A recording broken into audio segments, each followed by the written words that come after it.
Welcome, bros and broettes. Welcome to the first installment of This Week in Fitness. Now, I'm pretty sure all of you guys are wondering what the heck is This Week in Fitness and why should we bother watching or listening to it? Now, when you think about This Week in Fitness, kind of like the news, where you get up-to-date information about the current events that might be happening around the world. But of course, with This Week in Fitness, we're not going to focus around the world, we're just going to focus on fitness. So it's pretty straightforward. The goal is to look at any new information and articles and studies about different fitness topics so we can better inform ourselves moving forward. I also want to share about any current events or any trendy topics that people might be talking about in the fitness community. But more importantly, there's one thing that I for sure want to cover with this new series, and that's bringing positive vibes. This is something I mentioned earlier in my previous video. I like to bring more positivity to the fitness community. I feel like it's something that's really missing with it, at least for this year. Just a lot of negative stuff that I want to move away from with this new series. Positive vibes. And to do so, I'm going to really highlight you guys. That's right, I would love to share any type of stories that you guys might have about your progression, your journey, your successes,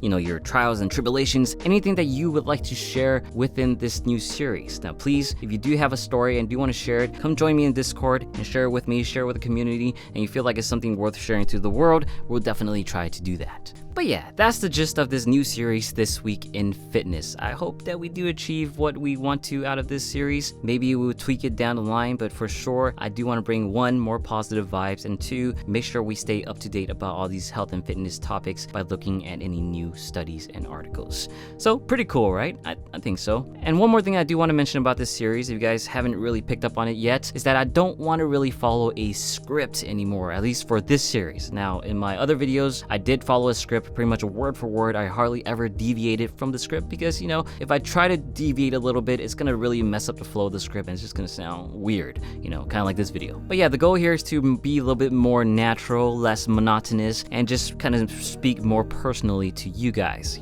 that way you don't feel like you're just listening to some sort of informational or educational video, which I realize that some people do post Picturefit videos in their school courses, which is kind of weird, but I'm glad people are learning.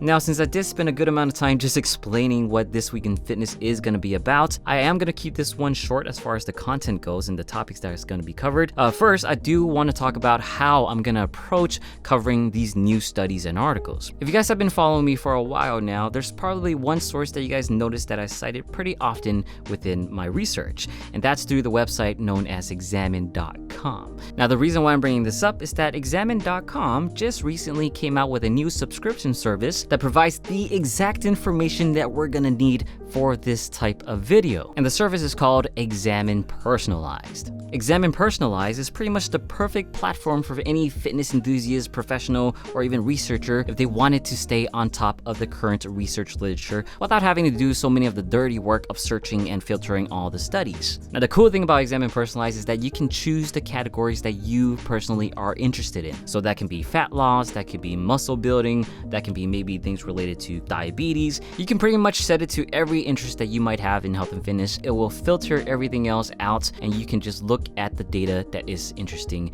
and important to you. Now, they do have a sale going on right now. It's actually going to end today. Definitely check it out if you can in the link in the description. Now, I do want to disclose that it is an affiliate link, so if you decide to subscribe through my link, you will support me as well. But even if you didn't, I think it's a good idea to at least check out Examine Personalized because it has so much great information in there, and it's definitely going to be a big piece of the puzzle for this series, This Week in Fitness. Now, drumroll, we're gonna look into two topics today, just two. But 100% in the future, there's gonna be a lot more. So first up in This Week in Fitness, do endurance athletes on low-carb diets need more protein?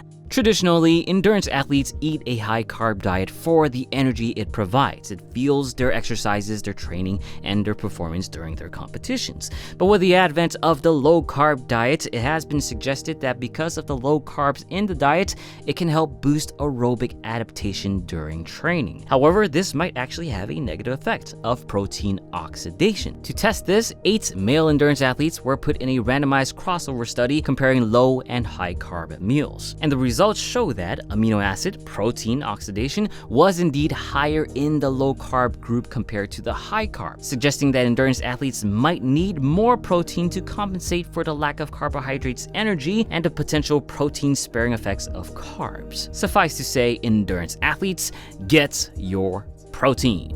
And now for the second and final topic, veggies and fruits. Is it the magic to weight loss? Now, generally, veggies and fruits are seen as good, healthy things. Although it is commonly recommended during weight loss, studies evaluating its impact has been largely inconsistent. But the good thing about this study here is that it's actually a systematic review, which might actually be applicable to real-life use. Across 16 randomized controlled trials tallying 3,719 participants that are overweight and obese, the results show that veggies and fruits led to a significant weight loss on average for the participants. So your mama was right to eat your stinking fruits and veggies.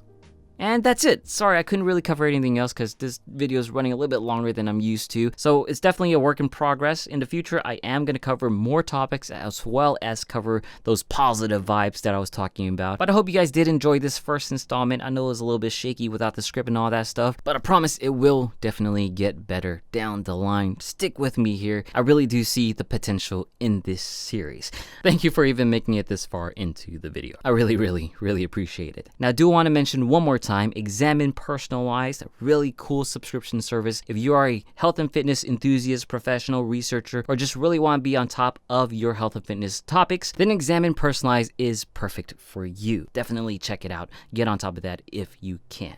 Thank you for checking out the first ever installment of This Week in Fitness. I'm so glad to be back, by the way. I miss sharing information and just being in this community. You guys are awesome. Hey, join our Discord too if you can and share your stories there so we can make this Week in Fitness series happen even better, make more positive vibes and all that fun stuff. Anyway, I'm gonna let you guys go now. Make sure you get your protein.